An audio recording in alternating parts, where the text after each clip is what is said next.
আমরা আমাদের ঘুমের প্রয়োজন মেটাচ্ছিলাম, তখন ছেলেরা কি করছিল তা তোমরা নিশ্চয়ই এতক্ষণে বুঝে গেছো। চলো মুরগি ধরি।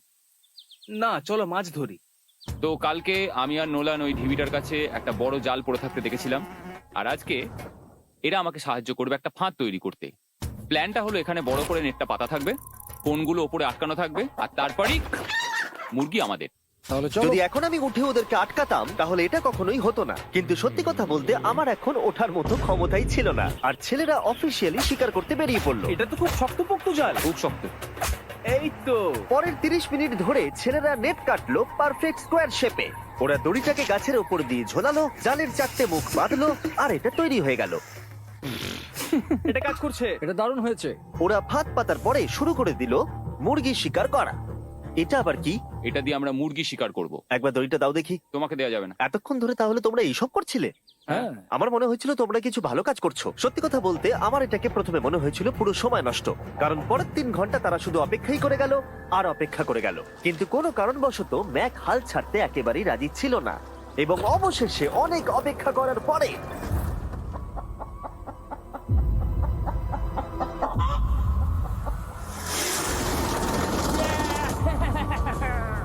ধরেছি ধরেছি ধরেছি। ম্যাক, এটা কি? জিমি, এই দেখো ধরেছি।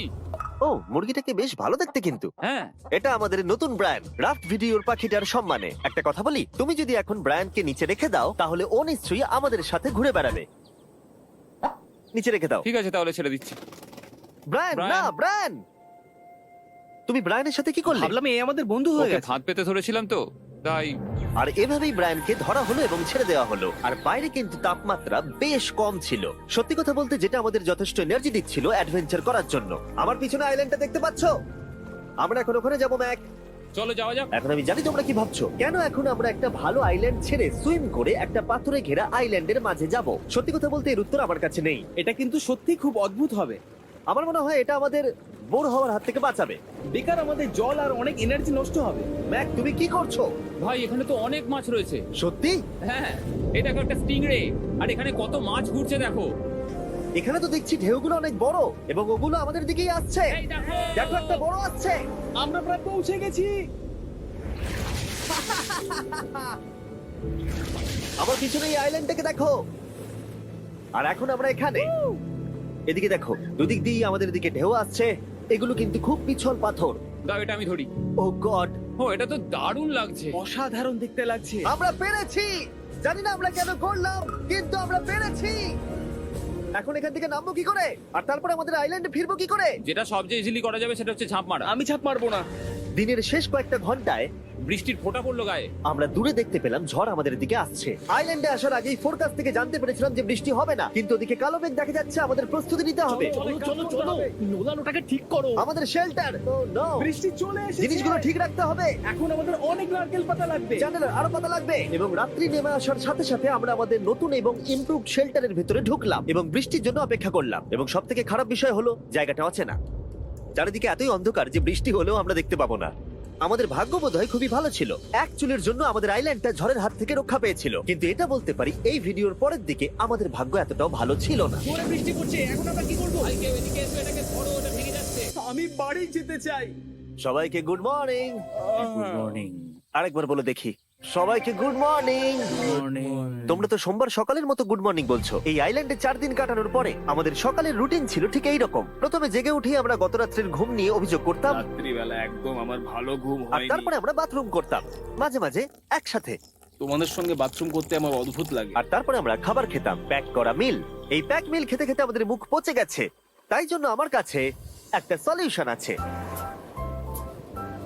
যাই হোক, এর থেকে বেশি দূরে আমি যাব না, তোমরা মজা করো। ও মাই গড, এত কিছু মাছ ধরার জন্য? তোমাদের মাছ ধরতে গেলে কিন্তু অবশ্যই অনেক অনেক দূরে যেতে হবে। মাছেরা কিন্তু এই হালকা নীল জলে কখনোই থাকবে না, ওরা ওখানে কালো নীল জলে থাকে।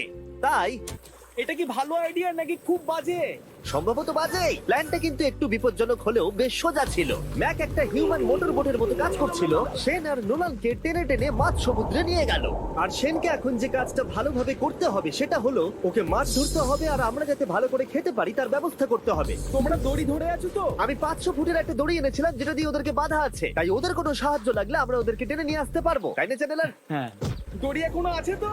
হ্যাঁ, অনেকটা দড়ি আছে। ম্যাক, তুমি ঠিক আছো তো? হ্যাঁ, ম্যাক ওদেরকে এখনো টানছে। আমাদের এই দড়িটা খুলে ফেলা উচিত, এটার জন্য আরো ভারী লাগছে। পরে অসুবিধা হলে বলতে পারবে না কিন্তু। আমরা দড়িটাও খুলে দিয়েছি আর বিচ থেকে অনেকটাই দূরে আছি। আর ওদের সি সিকনেস এর হাত থেকে বাঁচার কোনো উপায় নেই। ওইদিকে মেঘ করেছে। হ্যাঁ, দেখতে পেয়েছি। আমাদের তাড়াতাড়ি করতে হবে। মনে হয় বৃষ্টি হবে। তাই মনে হচ্ছে। আমার মনে হচ্ছে দড়িটা কোনোভাবে ছিঁড়ে গেছে। এ বাবা, মনে হয় আমরা এখন মাছ ধরা শুরু করতে পারি। কিন্তু ম্যাক তো এখনো জলে আছে। বন্ধুরা, তোমাদের দড়িটা ছিঁড়ে গেছে। তুমি নিচে কোনো মাছ দেখতে পাচ্ছো? আমি দেখতে পাইনি। এখনো দেখতে আরে, পাইনি। দড়িটা ছিঁড়ে গেছে তো। এই দেখো, ও, তুমি কিছু পেয়েছো? হ্যাঁ হ্যাঁ, এই দেখো। আমরা একটা মাছ পেয়েছি। দাঁড়ো দাঁড়ো, তুলছি। আমরা মাছ পেয়েছি। আমরা পেরেছি।